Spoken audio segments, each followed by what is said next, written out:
crappy romantic comedies.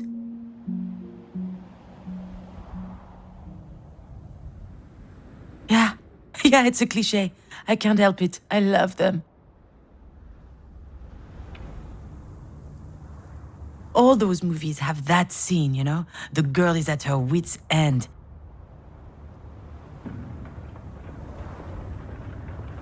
She's been crying her eyes out, her makeup is running, she looks like a zombie.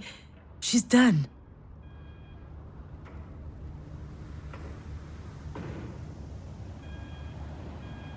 Which is when Ryan Gosling knocks on her door to coax her out.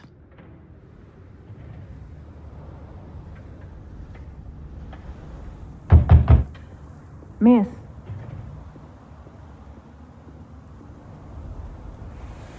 Ah, shit. That sounds nothing like Ryan Gosling. See, this is the problem with my life in a nutshell. It's not romantic, and it's certainly not a comedy. All right, where am I? What happened? Oh yeah, the hospital. I felt woozy, and then really, really hot. And I guess that I fainted? Ah, well, dropped to the restroom floor like a sack of potatoes. No better place for a nap. Are you okay, miss? Oh shit, the doctor.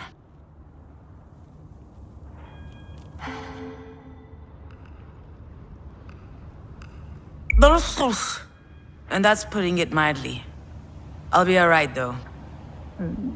Are you sure? Aha, as if I could be sure of anything. Still, I should probably update my guardian angel. Actually, now that I think about it, maybe there's something I know for sure. If I have to spend one more second lying on this filthy floor... Yes, I'm sure. I'm good. I just had a little bit of a moment. A big moment. But it's over now. Sorry, I ducked out. I'm already feeling much better. I can hardly tell her the truth, can I? Most people don't actually want you to be honest with them. Oh, I apologize, Dr. Giagana. I just vomited up my breakfast. I had it all over my chin. It wasn't a good look. It's hardly my fault. I haven't been handling stress very well lately. I guess it depends on what qualifies as lately, If we could take it to mean anything from yesterday to the day I was born, then I'm not lying. Let's just say that it's even more true now. Anyway, this isn't about me. I'll be out in just a second. Those weren't here before. Do you think they have any idea where they are? I'm sure this comes as a shock, but it is crucial that you understand the situation. Your mom had a brain aneurysm. Do you know what that means? Mom. Funny. I could never get myself to call her mom.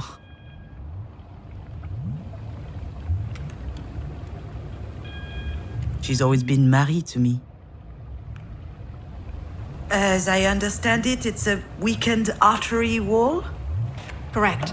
And that artery ruptured, which caused a hemorrhage. It is a serious situation. We need to prepare for whatever happens next, very quickly indeed. I've watched enough Grey's Anatomy to know that this is not good.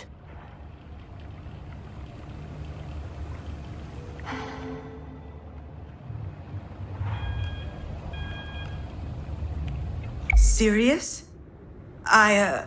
What can I do?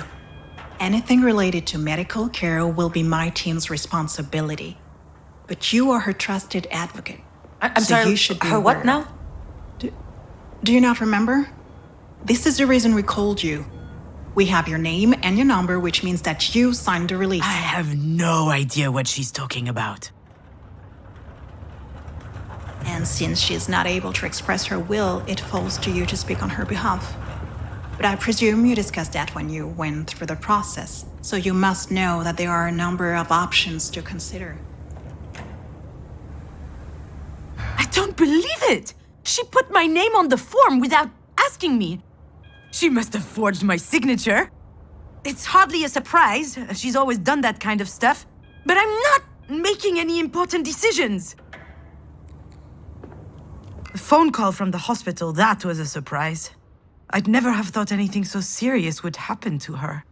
Anyway, when she's back on her feet, she's going to have a good laugh about this. The idea of me deciding on her behalf. Although, that's just a figure of speech, huh? I can't remember the last time I saw Marie laugh. Actually, I do. When she read my first screenplay in high school. The passion with which she disregarded my work was always amazing to me. She almost died laughing that day. And the saddest part, she was right. It totally sucked. I'm sorry, Miss Fortin? Demange. I went back to my maiden name. I'm sorry, that wasn't in your file. Listen, I understand that this is all very sudden, but we don't have a lot of time. We need to focus. We do indeed.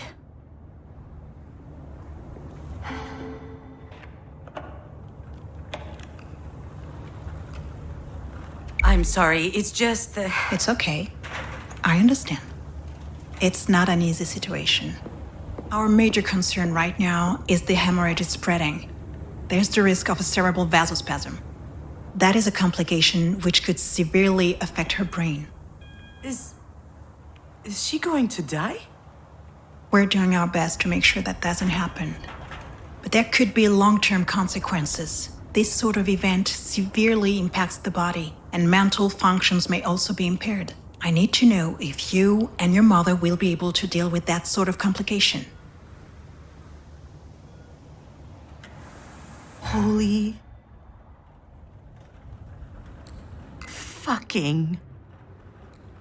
shit. I'm not ready for this. No, it can't be. I don't understand. To be completely frank, if we're able to pull your mother through this, there's only a small chance she'll be like she was before. Small? How small? Smaller than that. In all probability, she will never be quite the same. Some people would prefer not to keep living under such circumstances. They'd rather their medical care were geared more around letting go as gracefully as possible. What I need to know is, what would your mother want? I don't know how to answer that. Last time she told me she wanted something, it was...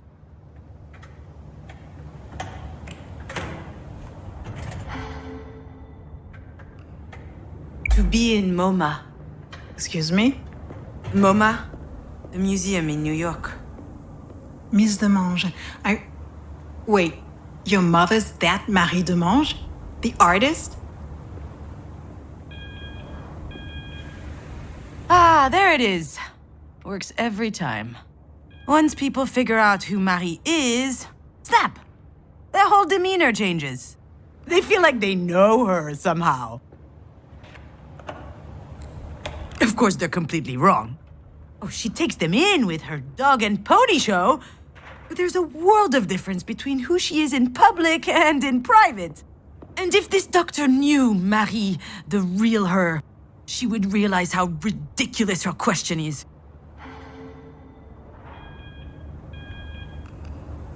Yeah, the Marie Demange.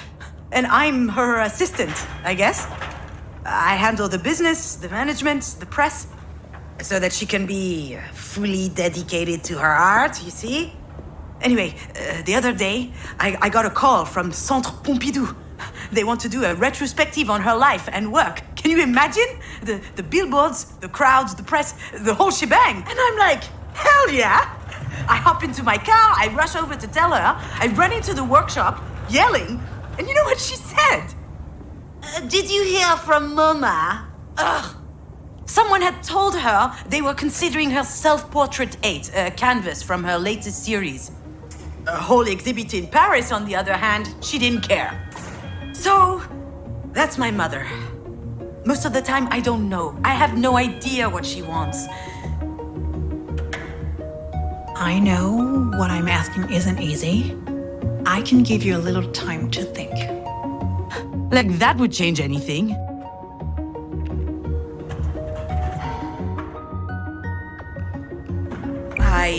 Yeah. I suppose I need to think about it. I'm sorry, I gotta go.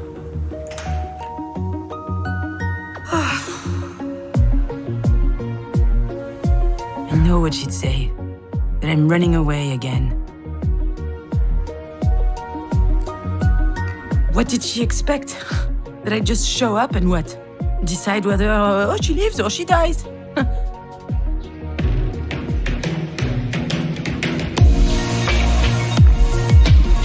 I don't even know how I'm supposed to make it to the end of the day, let alone...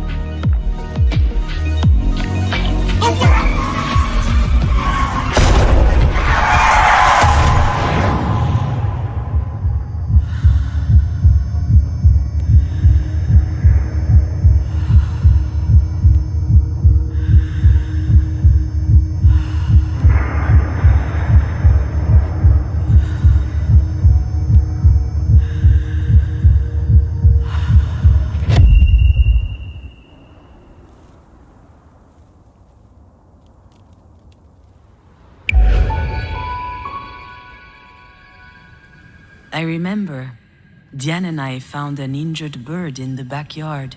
It was tiny.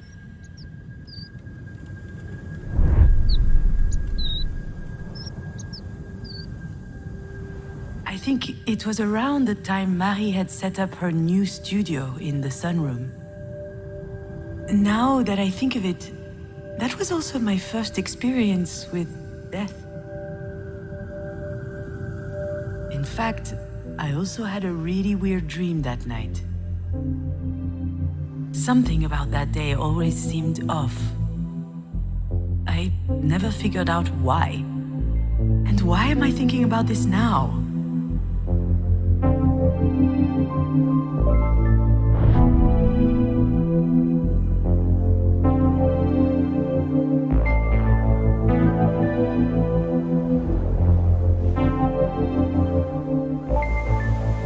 Yeah, Diane was so proud of packing her own suitcase. Her father came to pick her up that afternoon. She spent the weekend with him and her stepsister. I was a bit jealous, but also happy to have some time with my mother, just us.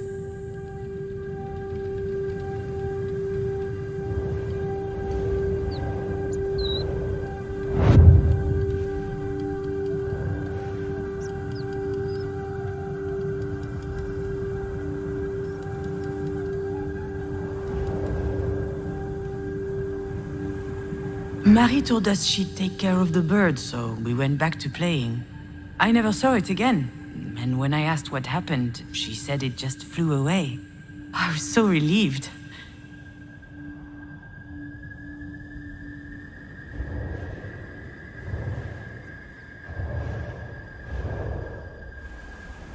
Back then, Marie wasn't very well known, but she was hardworking. She had just started a series on birds, actually. They were all over the house. She considered them a symbol. A postmodern symbol of anti-anthropic levity. Classique Marie.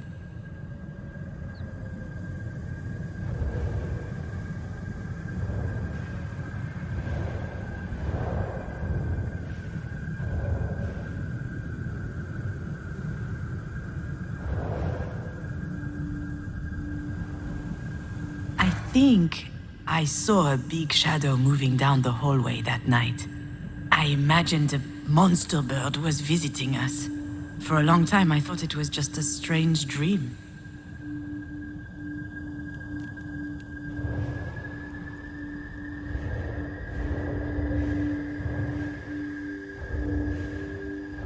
Do you recognize it? This is the mobile that Marie made me before I was born. It's exquisite and delicate. I loved it. And you did too. I think I still have it in a box somewhere.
Marie was always quite passionate about birds.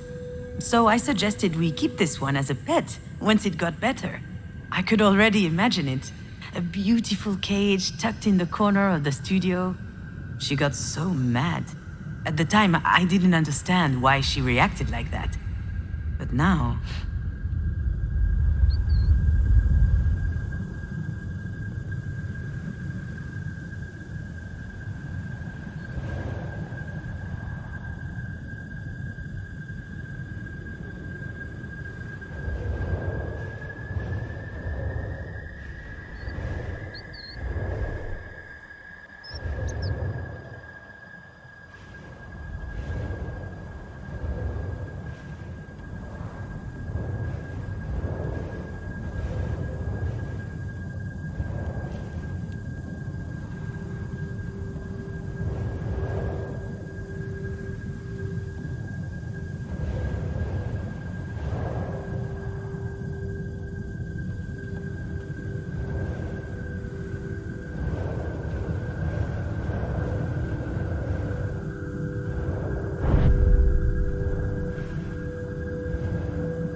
Now I know for certain that someone was in the backyard that night.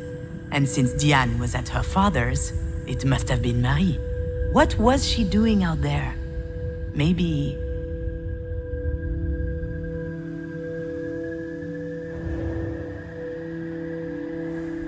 The nest was high up in the tree, but the wind blew it down. The bird was obviously young. It was a big fall. It must have been badly hurt. I didn't realize it at the time.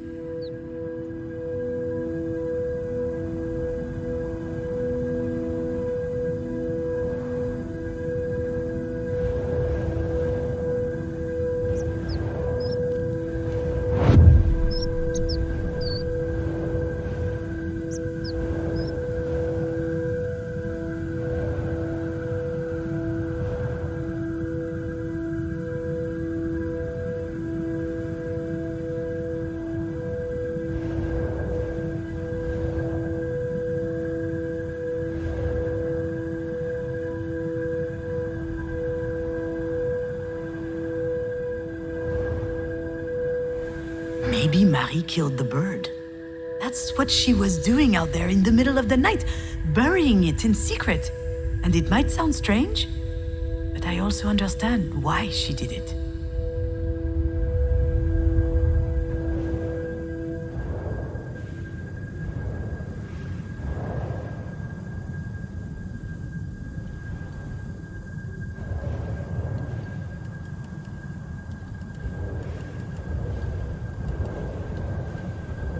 Marie is really an astonishing person, you know?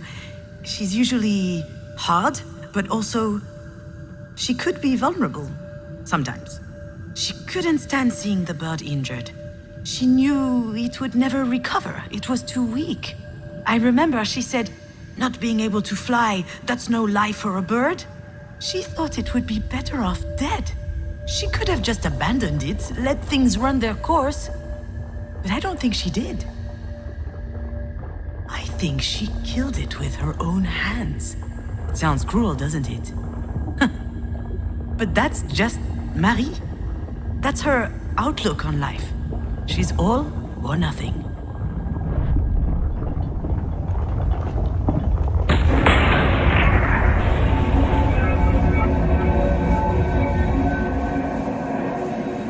What I need to know is, what would your mother want? I'm not ducking out. Not this time. After all, isn't this what Marie wanted? I think... My legs are shaking. Maybe I'm having another turn. I think I need a sugary drink. Understood. Do you need anything? Well, I need more coffee. But if I drink another one, my stomach's going to declare war on the rest of me. I just can't speak on my mom's behalf. One thing's for sure, She's a radical. She's all or nothing. All the time. I understand. It's hard to contemplate the idea of living with a disability. It's not that, not at all. If we were talking about me or someone else, I would say it's gonna be fine. You adapt. People do it all the time. They have to. Life's too important. I would say that. She wouldn't. I'm not sure that answers your question. She certainly comes across as rather forthright. You don't say. I've seen her on TV a couple of times. My father loves her. She's an extraordinary artist. In her interviews, she's so impressive, fierce even. It must be quite something to be the daughter of someone so talented. I've heard this one before. That's a polite way to say, it can't be easy to have a nutcase for a mother.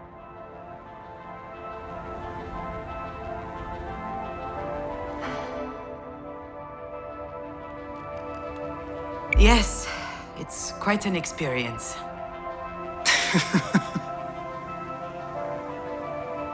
Doctor, do we know why this happened? We were just having dinner last night. She was fine. There could be a lot of factors. Family history, hypertension, alcohol consumption. I did have a pretty severe hangover this morning. Even past trauma, like a historic head injury. It's hard to say right now. All right, Miss Demange, I'll give you time to think. Let's speak again in about 2 hours, if that works for you. Sounds good. Can I see her? Yes, of course. Let me find out her room number.